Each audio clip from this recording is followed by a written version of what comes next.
The Stephen Akintayo Foundation is set to host the Houston, Texas edition of the Business Growth Conference come August 23rd and 24th. Aside from discussing the upcoming Global Business Conference that will provide a platform for business leaders and entrepreneurs to connect and learn from one another, he'll be shedding light on launching a new company, SACI Holdings, which will be investing in AI, and a private equity firm to invest in companies in US and Africa. In line with this new direction, Dr. Akintayo is also set to launch 5 new books that delve into the world of artificial intelligence.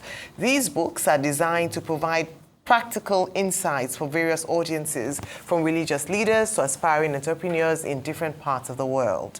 Joining us on the show to discuss the upcoming Business Growth Conference in Houston is Dr. Stephen Akintayo, Chairman of the Stephen Akintayo Foundation. Good morning, Dr. Akintayo. I am most welcome to the morning show.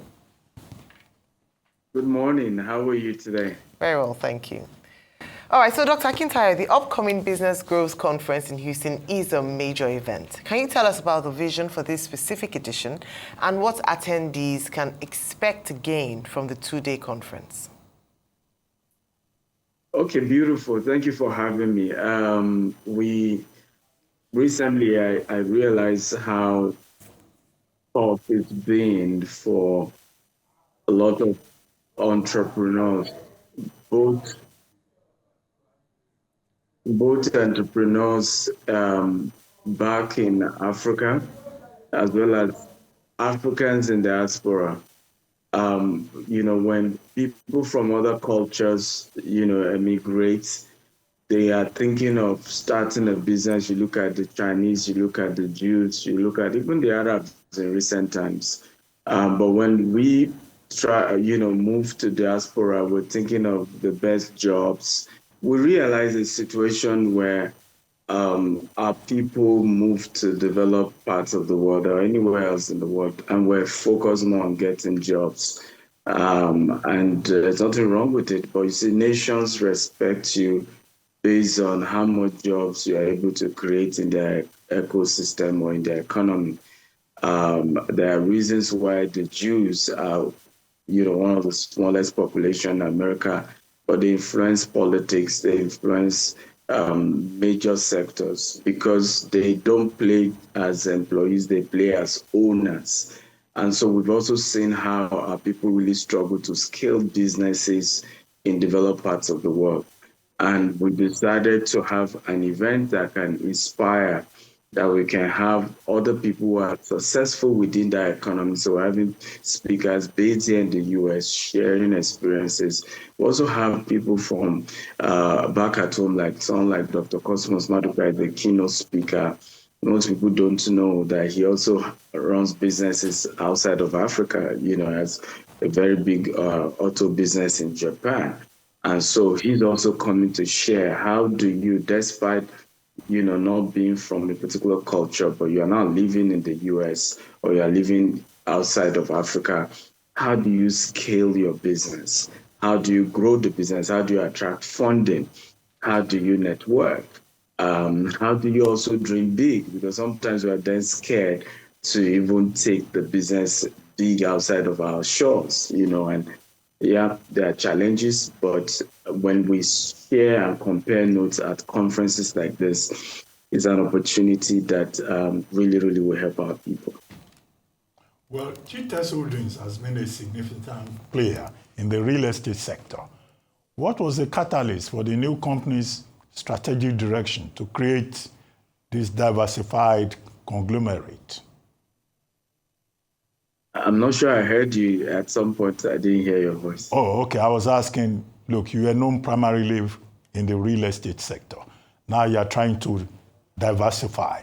What is the catalyst for this attempt to build a conglomerate as it's more diversified? Well, the world is changing and things are evolving. We look at the world of AI. It's a major thing that all of us have to look at. The way things are going now, people are going to lose their job, particularly if they don't infuse AI into it. A lot of businesses are not going to exist anymore if they don't leverage on AI. So for us is we're excited about our real estate growth because we see real estate as the foundation for every economic activity. Now that we have really consolidated in that area in terms of owning as much land as possible, what then can we build on top of that, right? If you want to, now we're looking at with our private equity firm, we can invest in, for example, an hotel company. I have my Harvard colleague wanting to come to Nigeria, which is, a luxury boutique hotel. Now he has the system, he has the brand, right? It's easy for us to say, well, we have land here, come build your hotel and we own some equity in the hotel. So those are things that we're now looking at with the new private equity firm that is also leveraging on AI as well. So we're able to invest in companies that are also struggling, infuse AI, and scale and increase productivity in those companies. Right, so what are some of the new ventures we can expect from SACI Holdings in the coming year? I'm struggling to hear you guys. I think so what are the investments we can expect from SACI Holdings in the coming year? Yeah, you say SSTI Holdings, yes? SACI Holdings, yeah. The new investment, new ventures, investments, and things like that we're going to expect from them. Yeah, so the SSCI Holding is a new private equity firm and it's also investing in myself and two of my friends here in Texas starting an AI company as well. For us, like I said earlier, we've acquired a lot of lands, even here in the US, back at home in Africa. We've done a lot in Dubai. It's time to begin to say, okay, you have land assets, what can be built on it? Because every economic activity requires real estate to thrive. And once you have that foundation, you then want to start looking at malls. For us, we're looking at, entertainment, we're looking at retail, we're looking at agriculture. Right now, we're selling rice, for example, of course, focusing more on the distribution aspect of that. Because agriculture, processing and distribution, for me, I think is the biggest challenge we face in Africa. So the SASI Holdings, unlike what GTS Holding has done, which is we started company from scratch. In the case of SASI Holding, we're focusing on just buying equities in other companies, either because they are struggling and then we maybe change the management, or in situations where we're just trying to invest because it supports other portfolios. All right, so you're launching 5 new books focused on artificial intelligence. Why did you choose to focus on AI at this moment? I know you talked about, just giving us a bit of a background into the new AI company you're starting with your friends. And then what is the overarching message you hope to convey to your readers? Beautiful. So for me, first of all, is that we need to, I don't want Africans to be behind. A lot of technology where sometimes we're late adopters because sometimes we exhibit skepticism. Do we accept technology? Is technology okay? And sometimes if we don't accept it on time, we then become victims because we're just having other people dump things on us. For example, in the area of infrastructure, you've seen what the Middle East is doing. They're investing billions of dollars in AI infrastructure. We also have the aspect of data, which is a critical aspect that opportunities still exist from our part of the world where we are able to leverage on our kind of information that we need to pass. I'm a bit distracted. I think there's sound in the studio or something, the technical team. So, but I think we then can leverage on making sure we start building our own infrastructure. If you can't build our infrastructure because of resources, we can go in the area of what kind of data is AI feeding off. We already have situations where certain AI are already practicing racism, right? You put different type of color of people, and then it selects more of the black skinned people and say maybe they are criminals. So these are areas we all need to begin to say, how do we as Africans invest in AI so that we don't end up being the ones who then are being victims of AI? Because there are a lot of dangers also of AI. But for us, is we want to be part of it. We want to see how we can use it to even scale.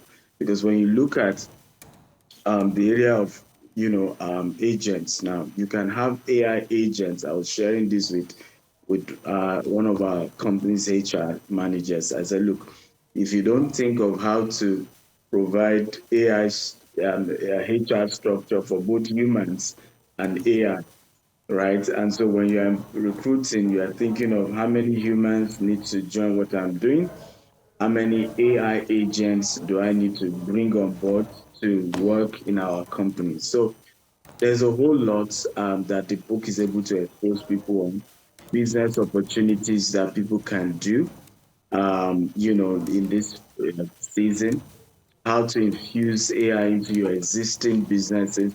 Some of us need to begin to have different agents that start doing different tasks in our companies, even as we speak.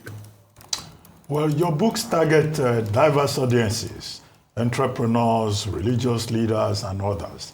Now, what motivated you to write a book like AI for Pastors? And how do you see AI transforming the church and evangelism? Yeah, so I mean, most people don't know that I used to have a clergy background before I fully, venture into business. I never started a church, but I used to pastor in a church before.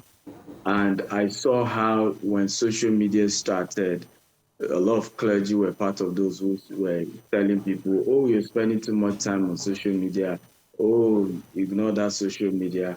And at the end of the day, they became victim of the same social media where today, as we all can see, sometimes there are just content online that just don't make sense, misinformation, trolling. Particularly since social media started monetizing. So anybody can just say anything just for the purpose of trending. You can accuse anybody of anything just because you want to trend. You can pick on anyone and troll anyone just to trend and monetize those content.